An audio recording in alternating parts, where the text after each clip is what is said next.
everybody? Welcome. Happy Monday. It's that time again. It's that time for the evening alpha. Yeah. Not like anything happens in the NFT space. Not like anything is going on. Nothing new. Absolutely nothing cool.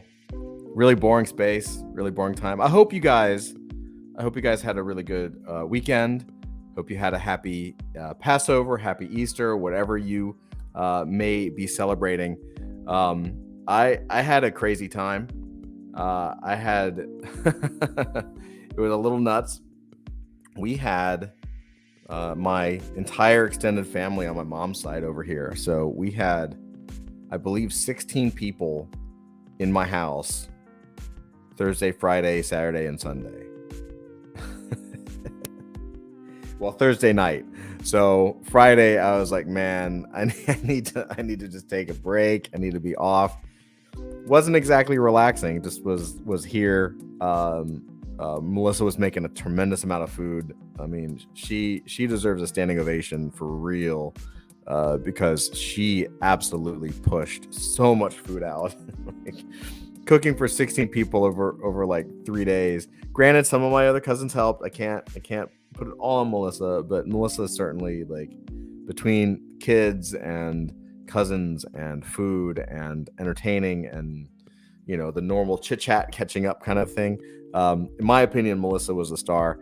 I just did what I could to to hold on, and I really tried as much as I wanted to. I really tried to stay away from my little studio here.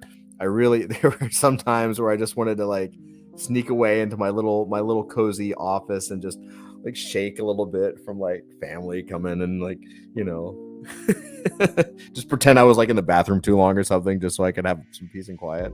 You know, yeah, the matzo ball soup, it's disagreeing with me. I'll be out in a minute. You know, I think I just needed a break, but it was really wonderful, and I really, you know, I do cherish seeing family and friends, and I hope you do as well. I hope you guys had a wonderful break, wonderful holiday. So what is this? What do we do here? Well, this is the Evening Alpha. We talk about all the amazing things happening in the NFT space. It's a little different than other YouTube channels in that I am not a traditional YouTuber. I'm a startup founder, and I run an amazing NFT project called Adult Fantasy. What is Adult Fantasy, you may ask? Well, it is a project designed by a team of industry veterans from Marvel Entertainment and Cartoon Network and Adult Swim. And what Adult Fantasy does is it pairs its community members, who we affectionately call adults, with world-class storytellers, professionals, to develop prominent Web3 character franchises for utilization in entertainment, licensing, and publishing. Adult Fantasy is not porn, as much as we've been promoted as such. It is nerd porn. What it is it's a parody and a love letter to the random and absurd wackiness of 20th century pop culture. It's fun and self-deprecating and humorous. At least we try to be humorous. And it's very unique, and it's the first of its kind. And I wrote that over the weekend. So there you go. Something new for you guys. It's web. J. Ross says it's Web 3.0 porn. Right on. Welcome, J. Ross. How are you doing? How you doing? Good morning, good afternoon, good evening, good night. Let's see who's here. Willie D. What's up, Willie D? How you doing? Welcome. J. Ross here. Heyo. Carrots. How you doing? Evening, fam. Dusty's here. Elbow cough. We love Todd. We love AF. We love, man. That's great. Hey, Hype, LFG, let's go. Hype says, wow, need a different emoji for that. J-Ross says, someone needs to make Heenus an OnlyFans. You're just tempting me with good ideas, aren't you? You're just tempting me with good ideas. So before we jump into the news this evening, a couple of quick things from the Adult Fantasy HQ.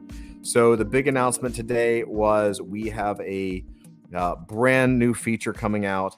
It will be ongoing, different forms and very limited in numbers in certain aspects, but it is ongoing. It is the ability for us to sign autographs on NFTs. It's as far as I know, it's never been done before, especially not like us, like the way we're doing it. It is as real time as we can do it, meaning, it does take OpenSea and a lot of these other platforms time to ping our server, but they will be updated, and they will be one of one. So every single autograph will be one of one, unique autographs to your card. No two will be alike, because I will hand sign each one. And I'm very excited about this. The ability to bring in all of these real world things into Web3, things that people are starting to recognize, is a lot of fun. And I'm very glad that we have gone about this the way we did. It's a hard road. It's a lot of work, but it's the right thing to do. And people are starting to notice. We're getting a lot of calls behind the scenes, a lot of partnership opportunities, a lot of stuff going on. And I think that, as a community and as a group, we focus on the stuff and we get to flourish together. And so the autographs are happening. The first autograph signing will be tomorrow. We will be sending out information about when and where and how and why. That'll all come tomorrow. Don't worry about it. I'm going to be pushing it on Twitter. Dusty will be pushing it on Twitter and Discord. We're going to be working really hard to get the word out. And I hope you guys participate. It's going to be a lot of fun. And it's just the beginning. This year is going to be a banner year. We have so much lined up. I cannot wait for you guys to see what we have planned. And I'm just interested in seeing what happens, because a lot of what we do here is, we're hell bent on experimenting with the levers of value, right? Like, one of the things that we do, and I think other projects don't do or don't even care to think about, is everybody understands that you have this NFT, and everybody understands the first wave is like, okay, we have this NFT. Well, what does it do, right? And what does it do is utility. So they come up with utility and they bolt on all of this utility. It's an access token. You get a special Discord role. You get merchandise, maybe an animated thing, maybe apparel, like all of these bolted on utility pieces. And there's nothing wrong with that. I think that's necessary. However, everybody's focused over here, and people are kind of forgetting that there's this thing that people purchased called an NFT that in itself holds value. It itself is a platform. It has utility by itself. Does it work great with other utility aspects that are kind of like bolt-on options? 100%. But I think you do both. It could be an either, it could be an or it can be a both. And so I think one of the things that we focus on is really looking at the NFT as an object, as a digital object, a digital asset, a collectible, which is what it is. And we are playing with the different ways, the little knobs and levers of value on this NFT, so that we can crack it, and so that we can really step up and push as much value for you guys as humanly possible, for all of us, right? So we're really focused on that. And, I'm very curious to know what happens, like what happens to a floor sim or a floor golden wing once it gets an autograph, right? There's not going to be that many autographs. So my assumption is that it's not going to be a floor piece anymore. So it's going to be really interesting to see how that plays out. You never know until it's out there. But I'm very excited to see like one-of-one hand-signed NFTs. I think it's so fucking cool, man. I'm so excited about it. What are you guys saying? Let's see what you guys say. Let's see. We got J-Ross says, I get the shakes for family stuff too. Like, I need my Discord fam time. For real, right? 100%. Let's see. Looks like somebody will be doing a new drop soon. Yeah, you're talking about the elbow cough. Right. Your emoji is coughing with no mask on. Dusty is canceled. Hey, Dickenzos, what's up, man? How are you? Welcome here for the Moonbird Alpha. Yeah, man, that's a crazy drop. That was absolutely bananas. Dickenza says, actually only dipping in to say I'm definitely watching this later, late from here. Fair enough. You get mad credit for showing up. I appreciate it. Everyone is welcome. Looking forward to hearing your take on the market craziness. Yeah, it's really interesting. I think it's going to have very big implications for the market, and maybe not for the reasons you think. Maybe not for the reasons you think. I think it's going to be. I think we are in a new phase of NFTs, and it's good and it's different, and it could be. I don't know. It's not necessarily a better or worse thing. It's just a different thing. And so, but it's something. If you've actually been listening to the evening alphas, I've been talking about this for months. Really, I've been talking about it for 6 or 7 months. So again, you guys, like, not to toot my own horn, but there is a benefit to having been a startup founder for over a decade. Like, you see things and you recognize patterns, and you're not always right. I'm not always right, but it seems like I might be right on this one. So it's going to be interesting. We're going to talk about it. Nothing like good tea. I also like talking to family. It makes me allergic. So I've been coughing like all day. Not sick. I'm just, I don't know, seasons and all that good stuff. So if you hear me hit the cough button or something, I will apologize in advance. One more thing before we jump into the actual Moonbirds process, and this is important, and so I'm going to share this. You probably don't know about this. I've only seen it a few places. It got a ton of press and then nothing. So I'm gonna assume that you guys probably have not heard about this, but this is a security thing, so you need to pay attention. So this is from Richard Hart. Richard's the founder of Hex and Pulse Chain and PulseX and a few other things. This is how I caught it, and then I traced it back to the original and what happened, and we'll talk about this. So MetaMask posted this. This is not a scam MetaMask account. This is MetaMask. If you have enabled iCloud backup for app data, I can't believe this. If you have enabled iCloud backup for app data, this will include your password encrypted MetaMask vault. So if your password isn't strong enough and someone phishes your iCloud credentials, this can mean stolen funds. Did you guys hear that? So MetaMask, unbeknownst to anybody, saves that password encryption, your seed phrase, basically your password, to your iCloud account if you're not careful. And that's just iCloud. That's the way Apple works. So you can disable iCloud backups for MetaMask specifically by turning off the toggle here. It's settings to profile to iCloud to manage storage to backups. So I highly recommend you do this. Like, you should do this now. I'll read it again. It's settings to profile to iCloud to manage storage and then backups. And when you go to backups, you can scroll through all the apps and you'll see MetaMask is probably turned on. You need to turn it off. You do not want MetaMask backed up to iCloud. If you turn it off, it will actually eliminate. It'll delete that password. Hype says use hard wallet cold storage. Yep, 100%.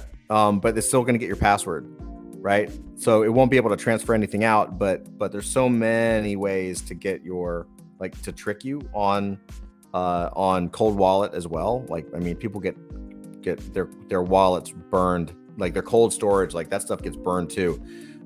Certainly, absolutely, cold wallet storage is major. Be sure to do that as well. But go ahead and turn off your MetaMask saving. I can't believe they did that. They're getting in a lot of trouble for this. So really quick, this is what happened. New phishing scam from Serpent. Already $650,000 stolen from a single individual, and it's going to happen to a lot more people. This is how it happened. On April 15th, Revive Dom received multiple text messages asking him to reset his Apple ID password. And at 6:32 p.m., he received a call from Apple Inc., which was a spoofed caller ID. They claimed that there was suspicious activity on his Apple ID, and they asked for a one-time verification code to prove the owner of the Apple ID account. After giving the 6-digit verification code, He should never have done that.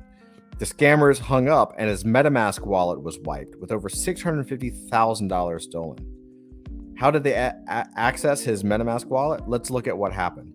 And this is what's so crazy with these scammers. Like, they're really smart, and they're very, very, very smart on the tech side of things. And so what happens is, like, you have to be really on point, because it on the surface, you would never think that getting a spoof Apple ID call, someone saying, hey, your Apple thing might be hacked. We need to verify a password. Like, they probably didn't even ask for his, we're going to read about it, but it's not like they give him their password, right? You just got a verification code. But that was enough for them to get in and steal his MetaMask. So it's almost like this misdirection effect, right? So you got to be really careful. Here's what happened. Let's look at it. MetaMask actually saves your seed phrase on your iCloud. It's your seed phrase. The scammers requested a password reset for the victim's Apple ID. After receiving the 2FA code, they were able to take control over the Apple ID and access iCloud, which gave them access to the victim's MetaMask. Process of this attack: scammer requires random password resets to make the victim suspicious. Using a caller ID spoofer, the scammer will call the victim as Apple and claim there is suspicious activity on the account. I'm really surprised that this person got taken by this a little bit, because, like, everybody knows Apple doesn't do this.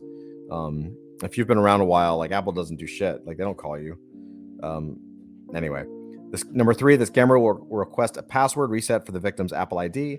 Number 4, the scammer will ask the victim for the code, claiming it's to verify they are the real owner of the Apple ID, when in reality they are using that code to reset the victim's password. The scammer will have access to the victim's iCloud account, giving them free access to everything, including all the data MetaMask stores on iCloud. Total stolen, $655,000. Key takeaways, as Hype said: always use a cold wallet to store your valuables. Never give out verification codes to anyone. Protect your information. Don't give out your phone number or your personal email. And caller information is easy to spoof. Companies like Apple will never, ever call you. And then here's MetaMask's response to the thread.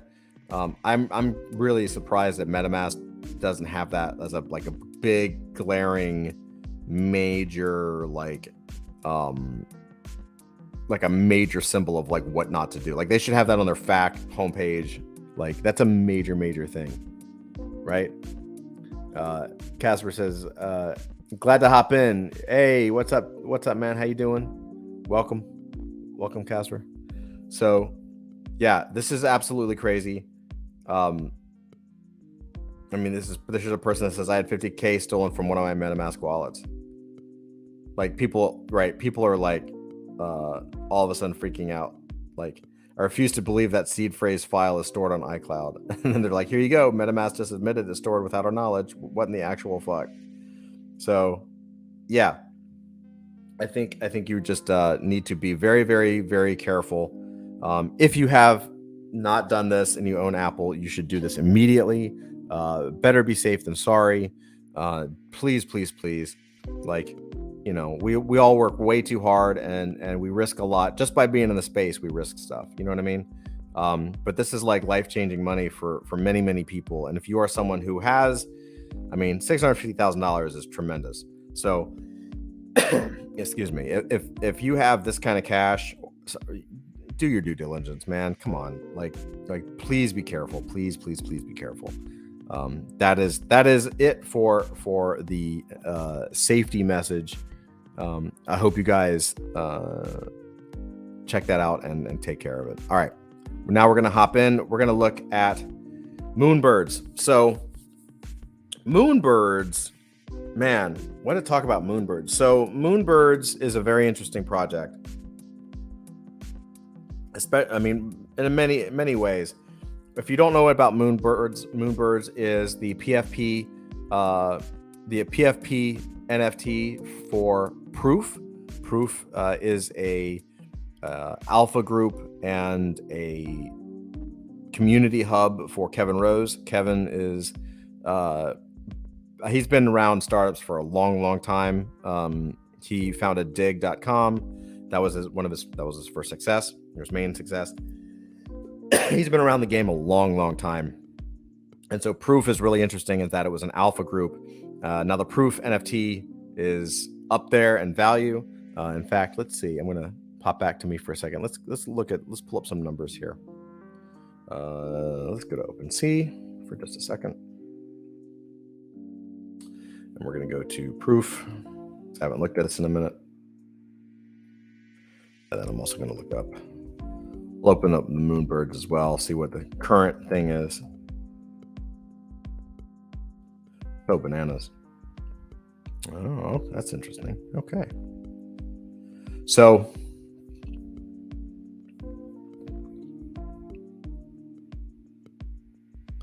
the Proof Collective, there's only 1,000 members, and most of them are a lot of Bored Apes, a lot of CryptoPunks. It is the floor of this is now 90 ETH. The floor is 90 ETH for this alpha group. And to be fair, totally from what I remember, like a week ago, 2 weeks ago, it was like 35. Still a tremendous amount of money from 35, but 35 to 90, that's bananas. Let's see what the cost is, if it'll load. So to get into Proof Collective right now, it's going to cost you $273,000 USD to get in, which is pretty crazy. So Proof decided to launch Moonbirds because they want to expand their network. Moonbirds does not have the same level of exposure that Proof does. Proof, the actual NFT, the Proof NFT gives you like the highest tier. It's their highest quality. It's their highest utility offering. Moonbirds is a step below it. Moonbirds started off at 2.5 ETH and rocketed all the way up to 20, and now it's settling back down to about 18, which is crazy. This was in 2 days. So you can buy a Moonbird now for $51,700, maybe $52,000, which is just, in fact, that was highest offer. So yeah, that's the price. And you can see how fast it goes up. We've got 18, a couple at 18 and then 19. So really the floor is about mid 19. So maybe by tomorrow it'll be back up to 20. Pretty cool pixelated art. They're going to have another drop as well. It'll probably be tied to Moonbirds and to Proof. So people in the know are buying it. The other thing to know is that based on a 10K drop at 2.5 ETH and a 72,000 ETH volume trade in 2 days, Moonbirds made $70 million in 2 days. So they cleared $70 million in sales, and that's profit. That's what they took, right? That's what they earned, their percentage. I believe the total sale was like over 200 million or something. So they made a fortune in a very short amount of time. So what does this mean? Why is this special? We're going to go into it. There's a great thread by Daniel Tenner, who put into writing what I've been talking about for months. So it's really cool to see somebody else talking about this. Daniel Tenner clearly knows what he's talking about, for sure. The most interesting thing is that, and the quick TLDR of the Moonbirds drop is that it is not Bored Ape. Bored Ape was, and again, this is not a slap or a swipe. It's just different. Bored Ape was ground up. Proof is also ground up, but there's a difference in who the people are who are investing or collecting the Moonbirds token and the Proof Collective NFT. So let's see. Oh, Casper says, someone I know I follow flipped his Moonbird for 100 ETH. Yeah, it's crazy. It's absolutely crazy. Very, very curious to see how this is going to turn out. I think it's going to be a long-term hold. I don't think it's going to crash. A lot of people are, I'm just, before we go into the article, like, I don't think it's going to crash. The guy's got a big history. He's not Gary Vaynerchuk, but he is very well known. And it seems if the Proof NFT is worth 90 ETH, it's because the market has determined it's valued at 90 ETH. So, I think Moonbirds is probably going to be stable at 20. and probably go up. I don't see why it wouldn't go up, especially as they drop something else. They have another project, I think, called High Rise that may be coming out, which sounds like a land sale, which those are really hot right now. So I don't see why it would go down. Let's read Daniel's piece and see what he says, and we can talk about it. So Moonbirds marks a turning point in NFTs. It's not about Moonbirds specifically, it's about the whole market. As an experienced startup person, I can see a pattern emerging here, and it has some important implications for the future of NFTs. Read on to find out more. Again, he took the words out of my mouth, because as someone who's been in tech for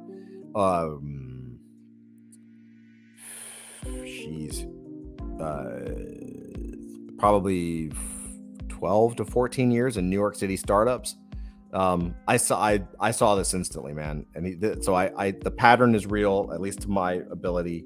And so, like I said, I would take this as something real. At least I am. Since all the way back in October of last year, I have been suggesting that one of the primary functions of the NFT PFP project, as pioneered by Yuga Labs BC, is as a fundraising mechanism for startups. And then he's quoting himself: when people buy into your project, they are buying into your vision, your pitch, your hard work, etc. It's pretty similar to if they're investing in your business. They want you to be a success. They hope you will be a success, and they put their money where their mouth is. NFTs have offered an entirely novel way to do this that, in my honest opinion, can and will displace share issues as the primary way for startups, big and small, to raise funds.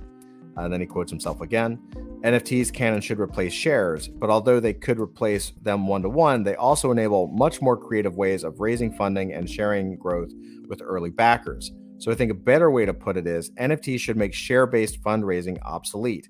So what this means is equity, because a lot of these companies in traditional VC for Web 2.0 they own a percentage of your business through the shares. So depending on how many shares your company is issued at incorporation or what have you, the terms of investment, the deal terms, take a percentage of those shares. So you are giving up equity in return for capital to grow and fund the business. It is debt. Investment, people like to cheer it on and like, oh my God, they made a lot of money. It's not the lottery. It's not profit, right? It's debt. You are owing somebody. So when Yuga Labs raises $450 million, they are in debt $450 million. Now, fortunately, in the United States, most of that funding does not need to be repaid if the company tanks. That is a risk that the investors take to fund the company. It's not like that in all countries. In a lot of countries, you are obligated to pay back the money a company tanks, which is why a lot of countries do not have the same type of exponential startup growth that the United States has, at least currently. And so I've been saying the same thing. You raise $100 million like Yuga Labs did through sales or Pixel Vault. Do you really need to raise more? Right? I mean, certainly maybe there's cases for it. Those companies certainly did. But it's not necessary. You are inventing your own seed raise. And this is something that I have been preaching for years and years and years through various, through mentorship things that I do and advisorships. I've always been talking for years. I've been talking about generate your own seed raise. Like, you do not need to go to venture capital firms. In most cases, some you certainly do, pharmaceuticals, banking, finance, big data. There's definitely a lot of things you need capital for, and capital intensive businesses. But the narrative, the VCs have created this narrative where it benefits them for you to ask them for money because they have the leverage and the relationship, right? If I come to you asking for money and I haven't made a penny and I just have a napkin and an idea on a napkin, you have all the leverage. I'm begging you for cash and you're going to have the better end of the deal, because if you choose to give me money, I'm not going to have really much of a choice. I'm going to have to go with the terms that you offer, or else I'm not going to get the funding and my idea may not come to become a real thing, right? On the flip side, if I make 20, 30, 1, 5, 10, 20, $50 million, and then I come to you for funding, I have the leverage because it's the venture capital at that point is a bonus, not necessarily a mandatory thing, right? So I'm a very big proponent of founders having leverage and relationships with venture capital firms and any equity partner. I think the founder needs to regain as much control as possible. And that's basically what he's saying here, is that NFTs have offered an entirely novel way of being able to displace share issues as a primary way for startups, big and small, to raise funds. Got it? Hope that makes sense. Let me know if it needs more explaining. They have pros and they have cons for sure. The instant liquidity is a double-edged sword, but a huge part of the promise of NFTs for me is that they export the Silicon Valley fund everything and see what works model to the entire world, meaning that you don't have to be an accredited investor. You actually have the ability to invest or support projects and companies and NFTs that you like, right? You like adult fantasy, we offer a collectible, a digital asset. If you support the vision and you believe in the team and understand what we're really doing, then you get to join in. That wasn't the case like 2 years ago, right? 2 years ago, if I wanted to launch adult fantasy, even if it was the exact same model, if it was the exact same purpose of decentralizing Disney or Marvel and kind of going after the decentralized story plot thing, for me to do this company 2 years ago, I would have had to do the venture capital circuit and raise fund privately, right? And unless you to be an accredited investor, I think you have to have over $1 million of like liquid net worth, right? Like I don't even think it's $1 million in investments. I believe you have to have like $1 million liquid. I could be wrong about that. I don't remember. So basically it's not for you and me, right? It is for a very elite class of person to risk their money. They are able to do it. With NFTs and crypto, you have the ability to purchase collectibles that can fund companies. As non-negligible side benefits, they also democratize the process instead of only VCs and accredited investors having access to them, like I just said. They superpower the startup with instant community, and they're more fun and engaging. 100% true. But at the core, I see several key uses of NFTs at the moment. Hold on for a second. As the fundamental building blocks of a global digital marketplace, as collectible tradable items for games, and as powerful alternatives to selling shares for startup funds. There are probably more, but these are the big ones. I pretty much agree.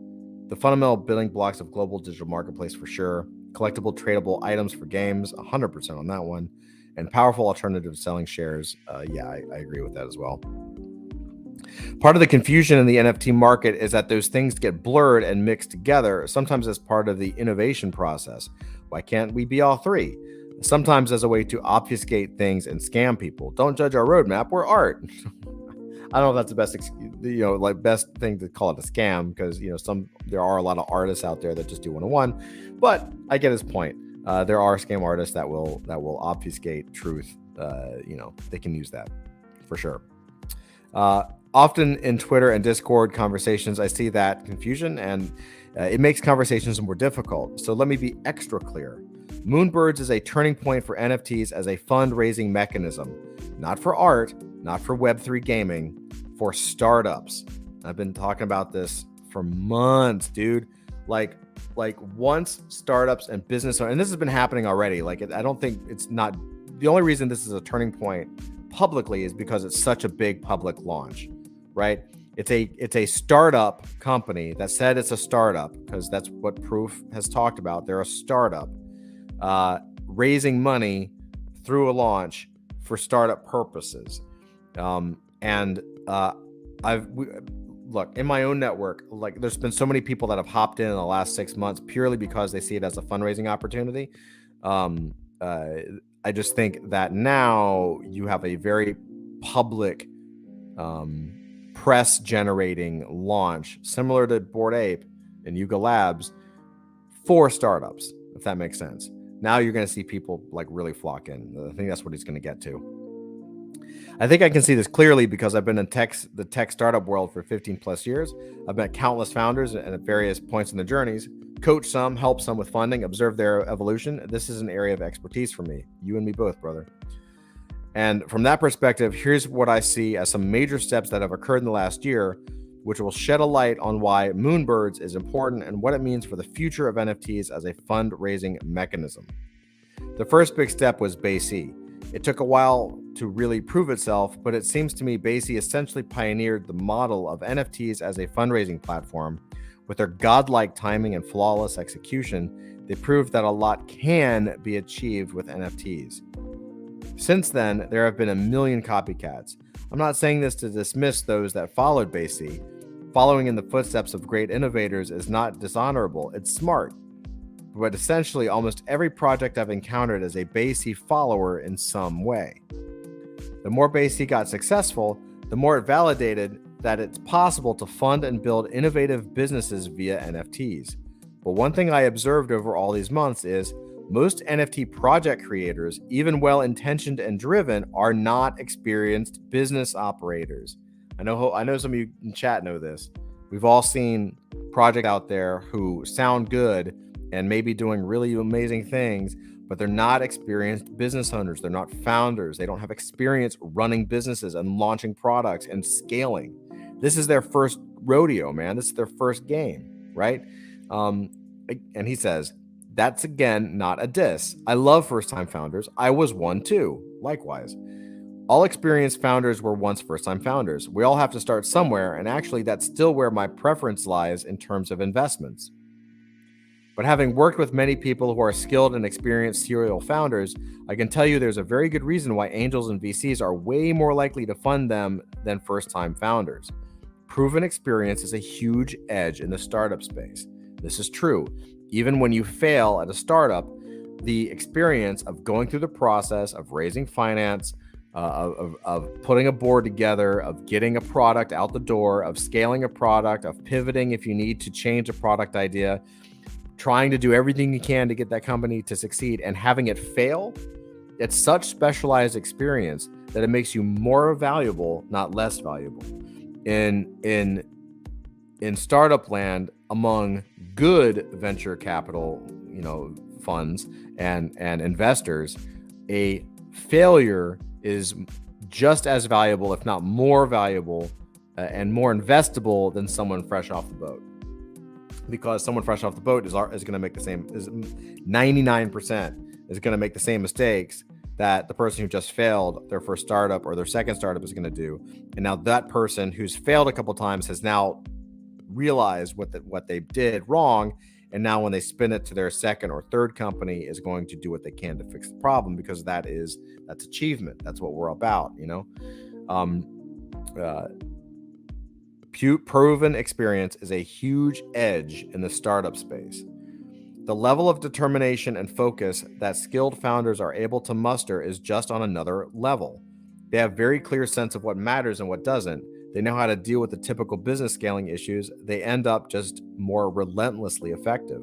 I can tell you from experience that we do that here, right? There is a level of determination and focus that I have as a skilled founder who has been doing this a long time, that I think when people who are new see, they're like, what the fuck? How the fuck do you do this? Right? It's the ability and the willingness to do like 8 jobs until you can get other people to help you do it. Right? It's just a different level of operation. And a lot of it is skill, and a lot of it is hustle, and a lot of it is determination and willpower. And a lot of it is just honestly, like, having done it for so long, I have a lot of systems and I know how to set things up, and I know how to manage my time, and I know how to create project management things because I've done it so many times. I've run so many projects.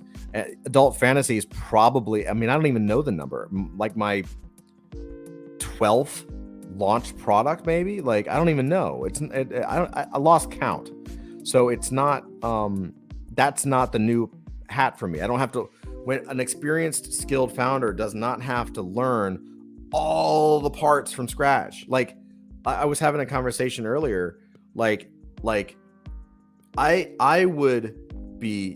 I feel bad for founders and like really passionate first-time entrepreneurs who are jumping into the NFT space as their first startup, as their first business, as their first project.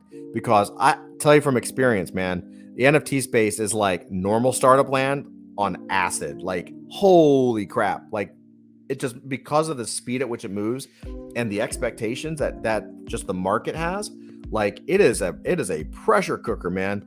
I can just only imagine what's going on behind closed doors at some of these projects, even the good ones. If it has a founding team or people on board who are not as experienced, it's got to be a clusterfuck, man. They got to be. I mean, a lot of people. I think you are going to read. Mark my words. I talked about this for months.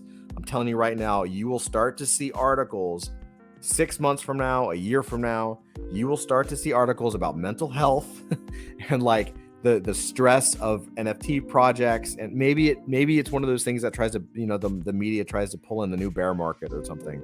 But you're going to see articles about mental health and NFTs and people just having to break away and founders just having to quit or whatever because they're not used to it. And it's exceptionally more accelerated than Web 2.0. Dusty says can confirm. Right? Like don't take it from me, take it from Dusty. He's now on the other side of things and he sees the behind the scenes. It's organized and we work hard, but it is a tremendous amount of work. It's a lot of stuff that has to happen, right? And that's just determination and focus that you have from doing it a lot. So Daniel says, I've been surprised to see so few of them, meaning founders, in the space, despite the clear, obvious, huge opportunity, the large amounts of funding sloshing about, etc. I've been asking myself, why is anyone bothering to raise angel VC funds at all when this is available? I've been there doing the same thing. Why the fuck would you give up equity in your company, which is basically control over the community, right? Like, I hate to say it, I love Bored Ape, and I also love Pixel Vault, but guys, like, when a company comes in and provides $450 million or $100 million in financing, they own the company, right? Maybe not all of it, but they own more than you do. And if you think you could put the entire community, think of a DAO, you could put the entire community on one side voting one way, and in many cases, the investment team controls enough votes to do whatever the fuck they want. Okay, that's the deal. They are buying ownership somehow. They're not just giving it to you for your NFT, and they're not just giving it to you for the governance. They want control. They want ownership, right? They don't want to, and it's fair. If I had $450 million and I give you $450 million for your idea, like, I want to say in the business, you know what I mean? So you can't knock them for it. But it's also like, you raise $200 million, you raise $100 million, you raise $50 million, you raise $30 million, you raise $1 million, you raise $500,000. Why go the VC route? Just to put that in context, like, when I first got into startups, a seed round was $300,000. It was considered a lot. 500,000 was considered like the top line. So $300,000 to $500,000 was a seed round. Nowadays, it's a couple $1 million. I mean, this is like quick. It was $500,000 for a seed round for a very long time, and it's just, within the last few years, just jumped to a couple $1 million as a seed round. So you've got a few $1 million as a seed round. What is that to a company that raises $5, $10, $15, $20 million? It's nothing. Why do you need it? Right? Now, there are opportunities with connections. A lot of these venture firms have the connection that these companies need. So great. if that's what it's about, if you need the connections to Hollywood or Netflix or some type of exit strategy for a potential buyer, that's investors can be great for that, but why give them so much control of your company for that? Anyway, Daniel says, I guess it was just a matter of time, but as a second unlikely turning point in our journey, I'd like to offer Pixelmon. It might seem like a pretty cheap follow-up to the excellence of Yuga Labs, but bear with me. What Pixelmon proved was that you can raise serious Series A, B money, because they raised $70 million, with basically nothing. No credentials, not even a docs team, or even any team at all, perhaps. Just a not very fancy video and some hype, which is crazy. They made $70 million off of that. Come on, Kevin's awesome, but beyond Kevin, there wasn't much to Pixelmon. The obvious point that must have arisen in the minds of many founders observing the space is, if they can get $70 million with nothing, I can probably get $70 million with something and use it for something I think is worth building. 100%. I don't know what led Kevin Rose and Ryan Carson to conceive Moonbirds, but if they said Pixelmon was one of their data points, I would not be at all surprised. Yuga Labs raised the ceiling of what's possible. Pixelmon showed that the floor is pretty damn low. And that is a brilliant point, and that's not something that I had thought of. The idea that Yuga Labs is the high point and Pixelmon is a low point is a completely new slider. It's a new goalpost, right? It's a new field. Because it's easy to look at Yuga Labs and say, damn, those guys are brilliant. They did a fantastic job. They're clearly an outlier. But then so is Pixelmon. I mean, Pixelmon made $70 million and they sucked. Like, they botched that. That was the biggest botch ever. I mean, like it or hate it, that was a botch. But the floor is $70 million. Anyway, finally, our third turning point in our journey of NFTs as a fundraising mechanism, Moonbirds. For many months now, the NFT fundraising space has been in a state of slight schizophrenia about what it actually is and what that means. Every time I mention how NFT projects are startups and NFTs are innovative alternatives to shares, people get scared that the SEC will come cracking down on the space, shut everything down, end the party, etc., because they'll classify NFTs as securities.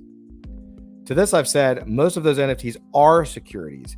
You can stick your fingers in your ears and yell and pretend they're not, but they're still securities, and they're better than shares, so embrace their nature and improve them instead of dancing around the truth. I don't totally agree with that statement. There are plenty of NFTs that are collectibles. Anything that has to do with gaming, we're doing comics and cards, like pretty much straight up collectibles. But I understand his point. Moonbirds is, as far as I know, one of the first majorly successful so far projects that is unashamed about what it is. Kevin and Ryan have been very clear that they're raising money, that they're not selling art, and that they'll treat the money as funds to build a product, etc. But I still wouldn't say that they're saying it's an investment. They're not stupid. They likely have spoken to enough lawyers to have multiple lines of defense in place to ensure they don't fall foul of securities law, so I'm not worried about attracting the SEC attention to them. They are serial entrepreneurs. They know how to deal with this stuff. That right there, that sentence is why everybody went into Moonbirds. They're serial entrepreneurs. They know how to deal with this stuff. That sentence right there is worth money, right? Then he pitches. By the way, if you like his thread, you can find out more at swombat.io. This article from Daniel is fantastic, so go check out Swombat. Whereas Yuga Labs, when they started, operate in a gray area where utility was still a novel concept that people didn't understand, Moonbirds is clear that they're building a product, and holding one of these early investment tokens will be rewarded if the product succeeds. Again, I don't totally agree with that. I don't think I've ever heard Kevin Rose or any of those guys say that this is an investment vehicle. Just because they're using the money to invest in their company and to grow it does not mean it's necessarily an investment vehicle. So I think what Daniel's doing is he's cutting through the gray area to just say what he believes it is. when there's still debate on what it actually is from a legal standpoint, right? People are fighting to have it not be an investment vehicle because that will get crushed. If the SEC determined that it is an investment vehicle, then Proof and Moonbirds is in trouble. I don't think it is. I think they've been very smart about it. Whereas Pixelmon was a nobody raising a lot of money with a lot of hype to probably do nothing useful with it, Moonbird shows that credible serial entrepreneurs can raise a very substantial sum of money for a project via NFTs. Moreover, while Pixelmon was a notable event for people who are deep enough in the NFT space already to understand its significance, Moonbirds is obvious to anyone outside the NFT space. Kevin Rose and Ryan Carson are well known already in regular startup circles. I'll also add that while Moonbirds is an NFT, the fact that Kevin Rose and Ryan Carson are building events and alpha groups and podcasts, that is very well known and established in Web 2.0, right? We all know what podcasts are. We've all been to events. We all know what information groups are and blogs, and to do that on a high level is something special. And I think that it's very easy to understand for the common person, right? How much did he raise? $70 million. For what? Well, he does podcasts and he does alpha, like he does like really specialized information on the NFT space. Oh, that makes sense, right? If you say that about Bored Ape, it's like, well, they're these like really cool looking monkeys and they're lazy and like it's a little harder to explain, right? This is what Kevin Rose and Ryan Carson have done is they've taken a very stable Web 2.0 business concept and applied it to NFTs.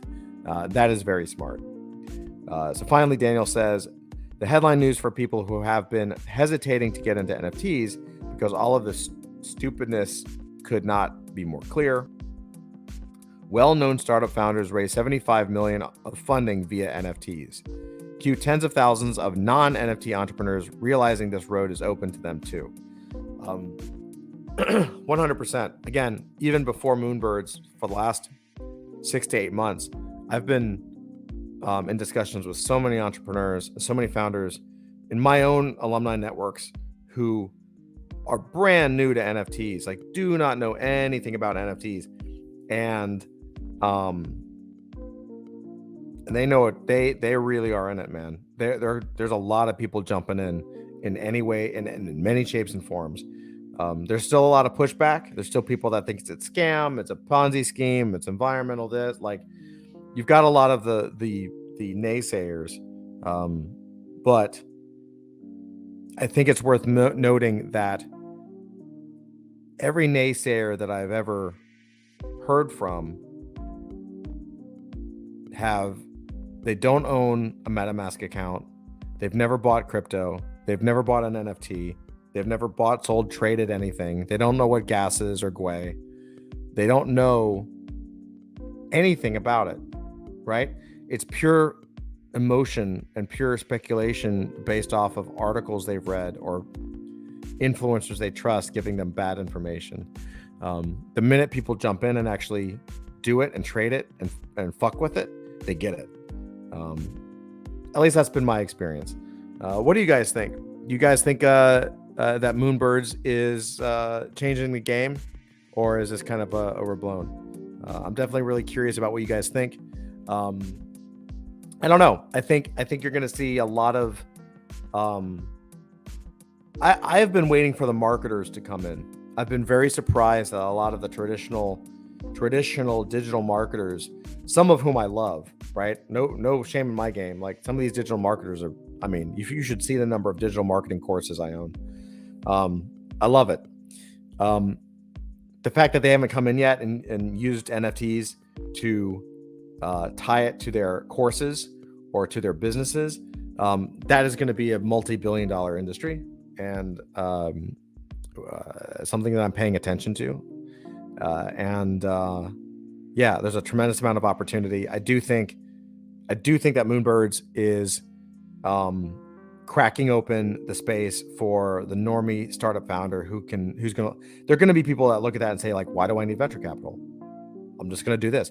I did. It was about a year and a half ago, a year ago. Like, come on. Like, and I'm not the brightest bulb in the fucking bunch. Like, there's some smart motherfuckers out there. So I think it's going to crack it open. I think you're going to see a flood of people.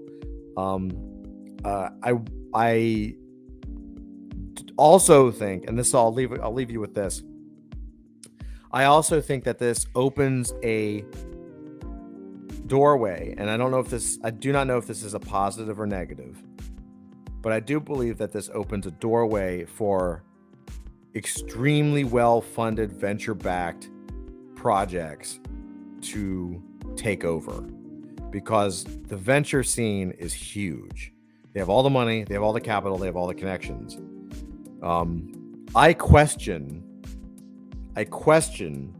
whether or how much of the Proof Collective is bought by normal people versus investors, right? There is a tremendous number of investors. And again, you don't have to be an accredited investor to be an investor. You could be a seed investor, or a friend, even friends and family. Like, I think that the difference between Bored Ape and Moonbirds is that Bored Ape was purely bottom up. It was just a regular launch. Anyone bought it, and it turned out to be the big thing. Moonbirds, I believe, is a different class of buyer. Most average regular people can't dump $7,000 into an NFT, right? Let alone multiple.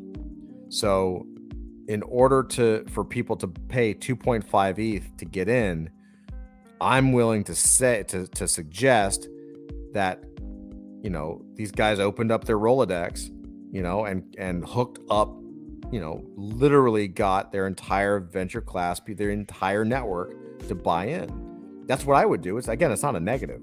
It's just what they have the opportunity to do because they've been working really hard and they've done years and decades worth of work in startups. And so that's their network, or other startup founders, other VCs, firms, funds. So I believe that it's all of that class came in, bought Proof, bumped the price, and started working on buying Moonbirds. Again, I'm not saying it's a conspiracy. I'm not saying they were working together behind closed doors to pump price or anything. I'm just saying that's his following. That's his network. Those are the people who follow him. And so because of that, I think you're going to see that same class start to move into other things. So the good news is that there will be other Moonbirds.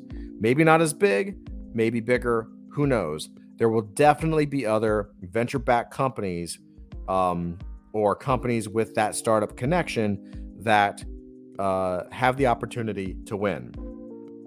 I'll give you one you might not be aware of, Azuki. Why did Azuki become Azuki? Well, did they have a hot product? 100%. The artwork for that drop is great. Like, it's really good. They did great marketing. They did great art. But why is Azuki Azuki? Well, one of the reasons that Azuki is because they're startup founders. And I think one of them came out of Y Combinator, which is like the number one accelerator on the planet.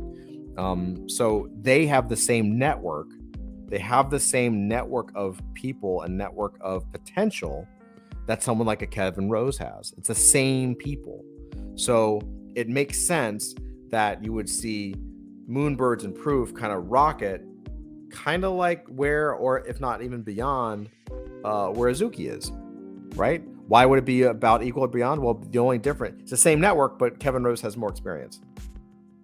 That's it. He's more skilled. So there's a little more trust in Kevin Rose, bumps up, maybe surpasses, if not the Proof Collective NFT, then maybe we'll see where Moonbirds passes Azuki, or they're even, or it's already about the same. I think Azuki's at 25 and Moonbirds is at 20 or 18. You know what I'm saying?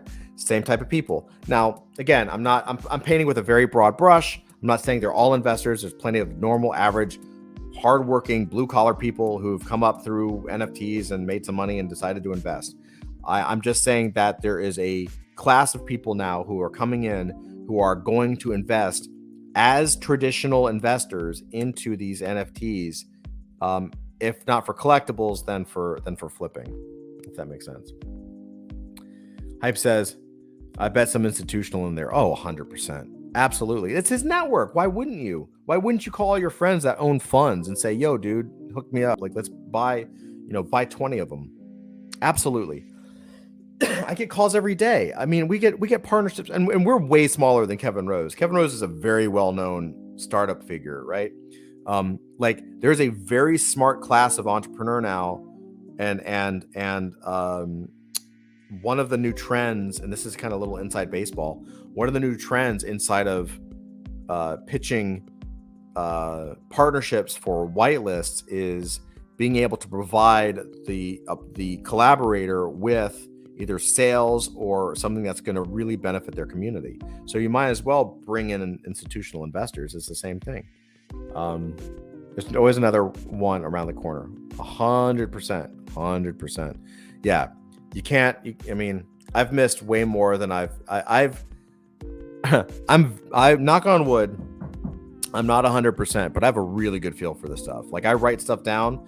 I called Moonbirds. I called a few others privately because it's not my game. I don't like, maybe we could start an alpha group and I can tell you guys my calls before they go live if you're interested in that. But I have a really good track record right now so far in the NFT space. Doesn't mean I get them all. I miss a lot of them because I'm always like, oh man, I think this is going to do really well. I'm pretty sure. And then I just kind of back out, or, I'm in the position where, if you gave me, I think I even was talking about this earlier. It's like, if you gave me a choice to put in 2.5 ETH to Moonbirds, or put 2.5 ETH into adult fantasy, I'm going to do adult fantasy 100% of the time, which is what I did. I was like, well, I could buy one, maybe I could move some stuff around, I could do it, but I was like, no, man, I gotta focus on what I'm doing now. Sure. Is the marketer in me or the flipper in me like, man, if I buy it and it goes to 6, or higher, of course it went to like 20, I could flip it and I could put that money back in, but that's called gambling, right? And I'm not really about that with my fucking company. You know what I mean? Like, I'm in this for the long haul. We're all in this for the long haul. So, let's see. Hype says, I called Moonbirds too. I was so sad I missed it. Yeah, I know. I have another one I'll ping you about after. Awesome. We'll talk about it for sure. Maybe we start an alpha group if you guys want. We could talk about picks. Do your own research. Dusty says it's okay to miss out. You will miss out plenty of times. It's okay. There's always tomorrow. But if there isn't, if you make a bad call. 100%, dude. If you're wrong, if you're big time wrong on one thing, you could get liquidated if you're not smart. And so it's much smarter to miss and continue on, and just keep going. Yes. Oh, please. Hype, you're thinking about the alpha thing? Maybe we do an alpha group. We'll talk about it. TYOR, not financial advice. Yep, 100%. Anyway, guys, thank you so much for hanging with me for this hour or so. I hope this was valuable. I hope I was able to shed some light on all of the stuff that's going on in the NFT space from a founder perspective. What do you do now? What do you do next? Let's hop over. We're going to hop over into Discord. I think we're going to be doing some games. Is it mini golf tonight? Are we doing mini golf? I think we're doing mini golf. I think that's what the poll said.